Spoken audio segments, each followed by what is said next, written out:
Colour therapy एक बहुत बड़ा आशीर्वाद है जी। उसके लिए हमें एक बेस समझना पड़ेगा। एक का दुश्मन 8 है। ओके। बेस ऑफ न्यूमरोलॉजी क्या कहती है, वो जो आपको बताने जा रहा हूँ यही है वो बेस ऑफ न्यूमरोलॉजी। एक नंबर चाहे वो ड्राइवर हो चाहे वो कंडक्टर हो, उसका दुश्मन 8 है। ओके। 2 का दुश्मन 4 6 8 9 है।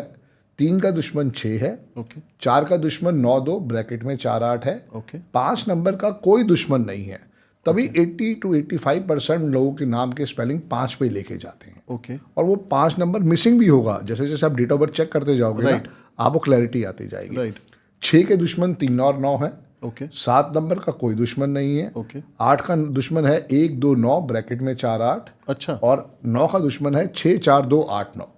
तो जब भी हम देखेंगे स्पोर्ट हमेशा डेट ऑफ बर्थ से ही लेंगे। ओके। अब जैसे मान लेते हैं अमिताभ बच्चन जी की डेट ऑफ बर्थ है 11 अक्टूबर 1942। राइट। ड्राइवर उनका 2 है, कंडक्टर उनका 1 है। राइट। तो जब हम उनकी स्टोरी को समझेंगे तो जब जब उनका पर्सनल ईयर 8 आया उनके लिए वो प्रॉब्लम लेके आया है। राइट। जैसे 1982 एक ऐसा साल था जो अमिताभ बच्चन जी अपनी जिंदगी भर नहीं भूल सकते। करेक्ट।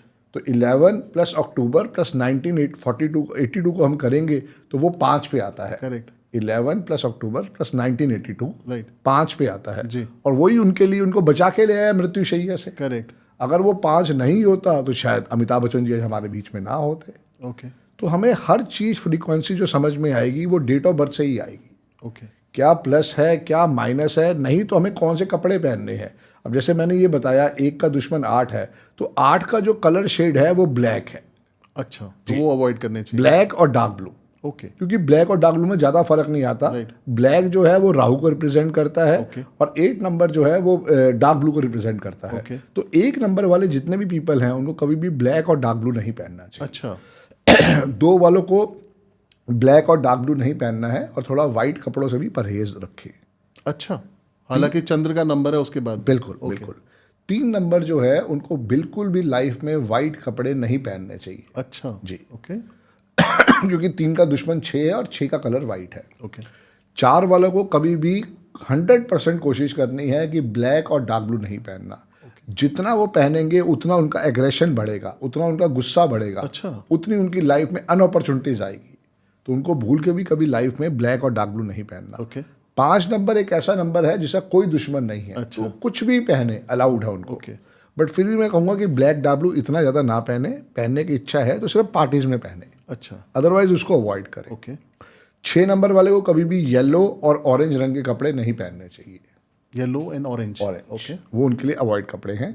7 वाला भी कुछ भी पहने बट कोशिश यही करे कि ब्लैक और डार्क ब्लू पार्टीज में पहने। ओके।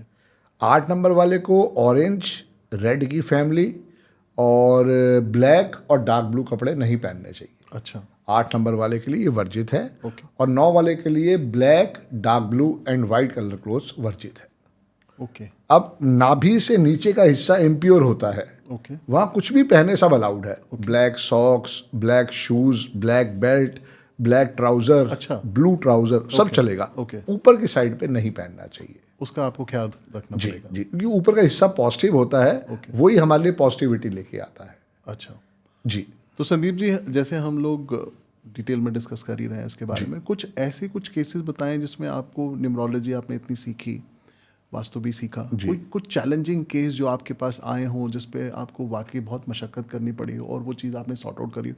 कोई एक आध आप केस हमारे व्यूअर्स को बताना हर केस ही चैलेंजिंग होता है। ओके। क्योंकि हम किसी को नहीं कह सकते कि भाई साहब आपका लक फैक्टर बहुत ज़बरदस्त है। अगर है तो शायद वो आदमी हमारे पास आया ही नहीं है। आज वो कहीं ना कहीं पे टेंशन में है तभी हमारे पास आया है। तो हर केस में चैलेंज तो रहेगा। राइट।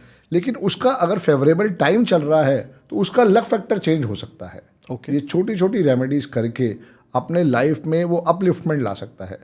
सब कुछ सोम जी हमारी डेट ऑफ बर्थ के अंदर ही लिखा हुआ है। ओके। डेट ऑफ बर्थ कभी चेंज नहीं हो सकती। राइट। कोई कहता है कि मेरी डेट ऑफ बर्थ नहीं है तो he is a blessed soul. अच्छा। उसकी भगवान ने टेंशन ही खत्म कर दी। भाई हम कह रहे हैं कि ये पहने ना पहने, क्या करे क्या ना करे, जिसको डेट ऑफ बर्थ नहीं मालूम है वो जो मर्जी इंजॉय करे। राइट। तो उसकी तो भगवान ने टेंशन ही खत्म कर दी। राइट। लेकिन अगर डेट ऑफ बर्थ है तो फिर हमें उस सिद्धांत को फॉलो भी करना चाहिए। अगर वो डेट ऑफ बर्थ कहती है कि भैया आपको 3 नंबर वाले को परहेज करना है नॉन वेज से और 9 नंबर वाले को नॉन वेज से परहेज करना चाहिए, तो वाकई करके देखो आपकी लाइफ में अपलिफ्टमेंट आ सकता है। और आपने जैसे बताया जिन लोगों की डेट ऑफ बर्थ नहीं है तो उसका भी कोई तरीका है पता करने का? नहीं, कोई तरीका नहीं है। उसकी रेमेडीज हैं कि नेम के spelling, signature, account number, mobile number, हम सब 5 नंबर पे लेके जाएंगे। अच्छा। क्योंकि 5 नंबर का कोई दुश्मन नहीं है। ओके, तो उसको न्यूट्रल नंबर पे लाकर बिल्कुल बेस्ट नंबर पे, न्यूट्रल मैं नहीं कहूँगा, मैं उसको कहूँगा मैं बेस्ट नंबर पे लेके आ गया। ओके।